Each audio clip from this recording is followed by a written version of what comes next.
stop feeding the goddamn dragon. Stop bringing kids into the world, and the dragon has no food to eat, and in a generation we could come to the same place. Yeah, but the point is that's not the game they're playing. So, you know, I can't stop the game. I can't do it by not playing the game. They have to stop playing the game, and that's the catch here, is that there's no way to avoid the ultimate imposition. There's no way to avoid the fact that you're obviously they're committing the first imposition, the first trespass, but the only way to stop their trespass is to trespass. Well, in the end, it's just, I mean, I know that we're not as rational an animal as we like to think a lot of times, but in the end, rationality really wins the day, because I've been writing about this for, I think, about 4 years now, and I have yet to even see a semi-decent argument that refutes it in any way. I mean, normative ethics are mostly based on eliminating suffering, and antinatalism eliminates each birth not done, eliminates a lifetime of suffering automatically, and I just don't see anything close from the other side that can equate with that. Yeah, well, the only thing that ever keeps you in the game is a notion, right? It's only a notion of purpose, a notion of accomplishment, a notion, but there's nothing real.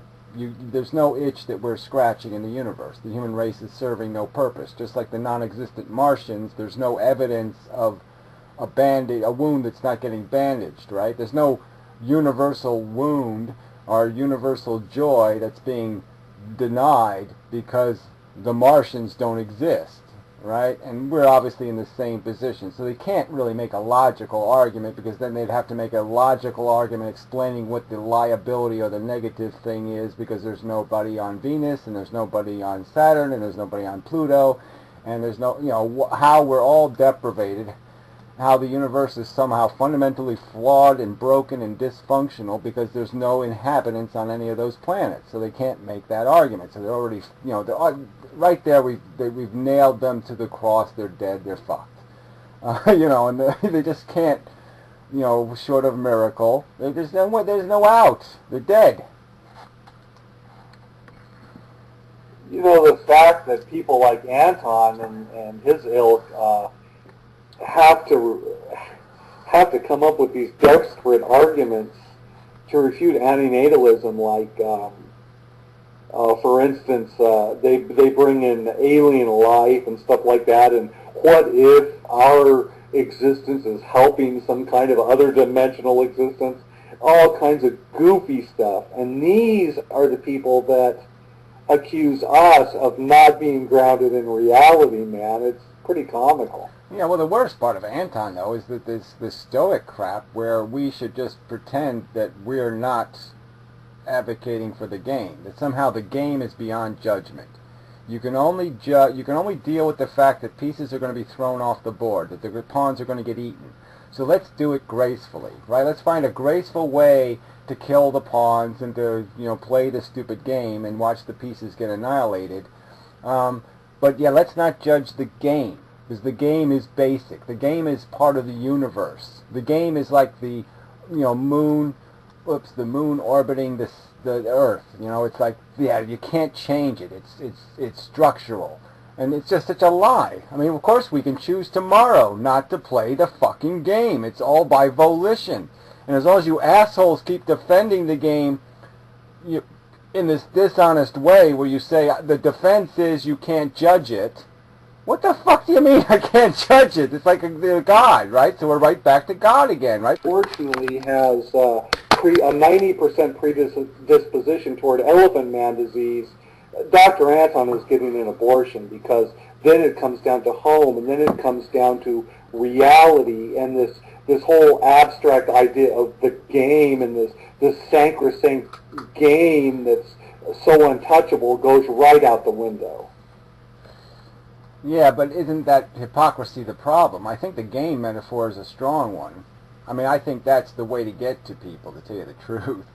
So, I mean, I like the game metaphor, because it makes people understand that they're a piece playing a part, and they have to see past their own place. They have to see past the fact that they're the bishop, or they're the knight, or they're the king.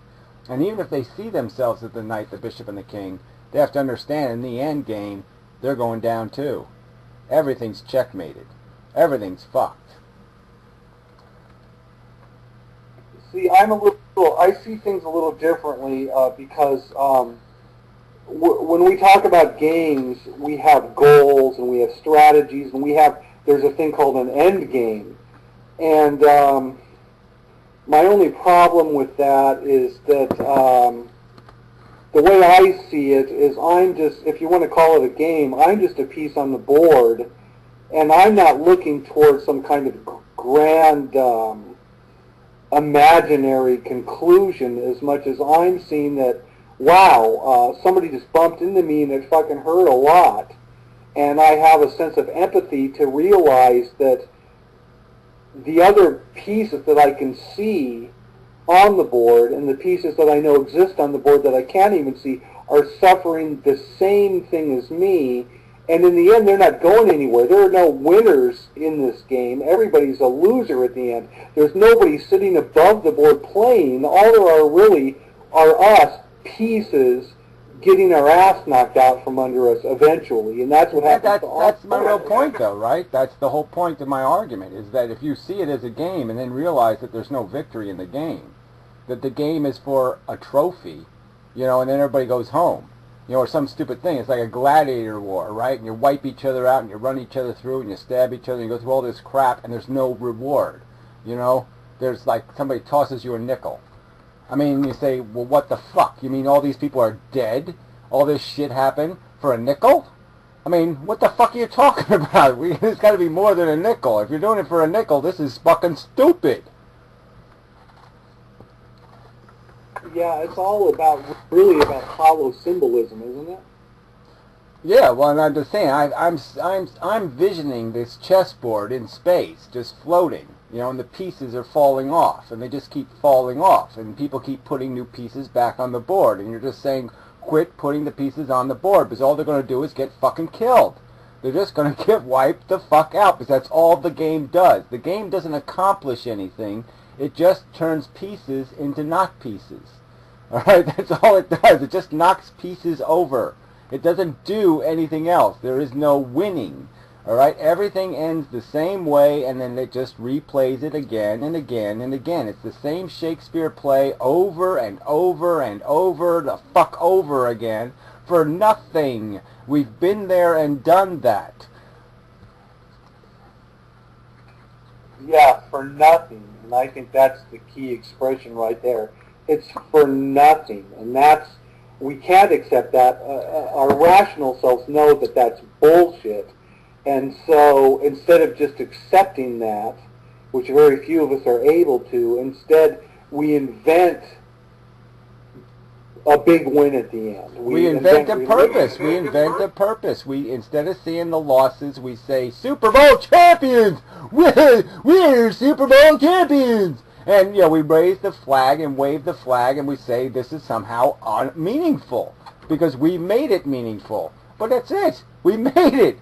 It's completely irrelevant to the universe that the fucking New York shitballs are fucking king of the world. Nothing cares. It doesn't bandage a wound. It doesn't fix anything. It doesn't glue a piece of wood to a hunk of straw. It's fucking nothing.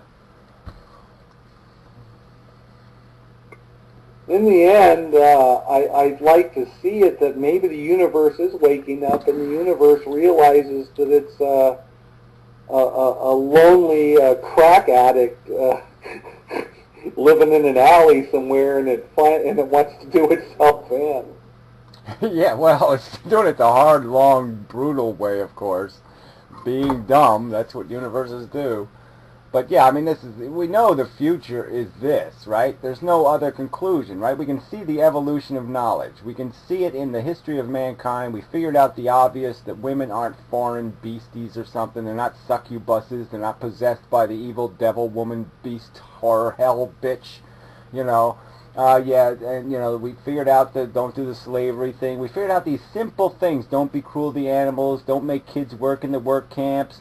We figured out all these little logical things, and we're moving towards the vegetarian thing, and we're moving towards all this other shit. We see where the future leads. It leads to the obvious conclusion that, oh yeah, we're just caught up in a fucking want game. I need it.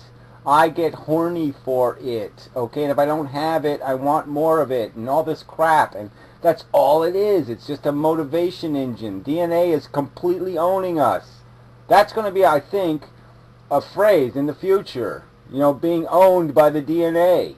Because that's what we are. We're fucking passion machines. And if we understand that our passion is contrived by a DNA molecule to get you to go from day 1 to day 2 to day 3 to day fuck the bitch so you have to make a new one. And then to, you know, drop the fuck dead and get out of the way. Because that's what the DNA is doing. The DNA is killing you, right? Quite on purpose, in the sense that you are no good. Once you've achieved your mission statement, it just basically says, fuck you, you know, go home.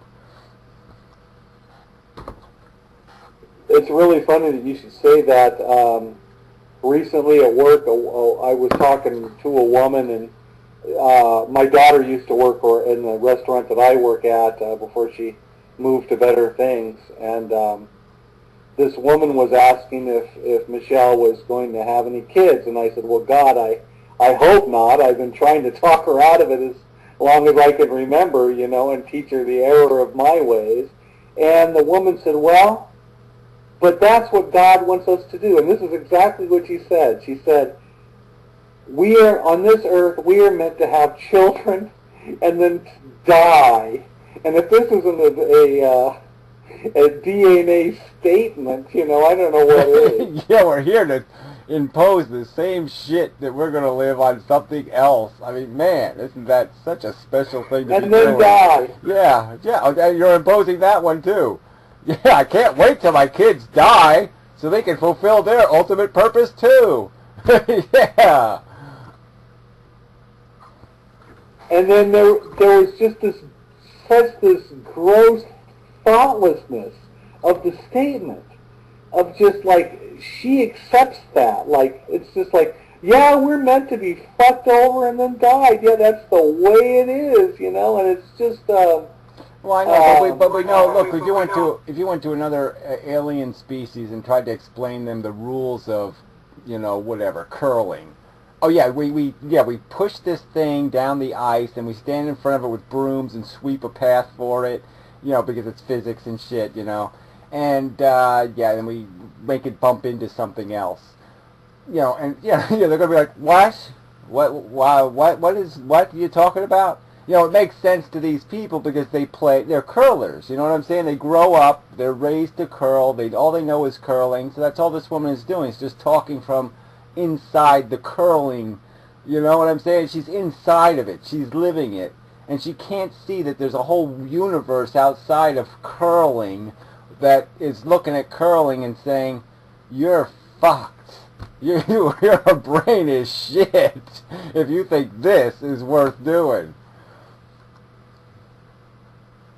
Yeah, I'm telling you, I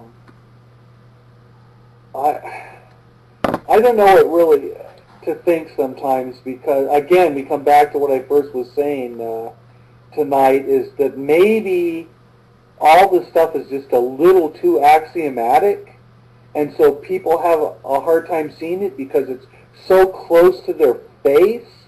I mean, that what they're doing is wrong. I mean, religions are invented on the idea of this is wrong. I mean, Buddhism says life is suffering. But then when it comes to the pragmatic aspect, their solution is don't think about it. Well, yeah, and wait till the fire, the great fire of the fireness. Okay, because, yeah, that's going to make it all worthwhile, is the big fire, right? I mean, they think fire is God, right? I mean, fire is your actualization of nirvana and all kinds of shit all rolled into one. I mean, it is truly wacky. I mean, that they can have so much rational philosophy and then have the end game be, yeah, fire. Fire's really cool. Yeah, burn as soon as you can and burn a lot.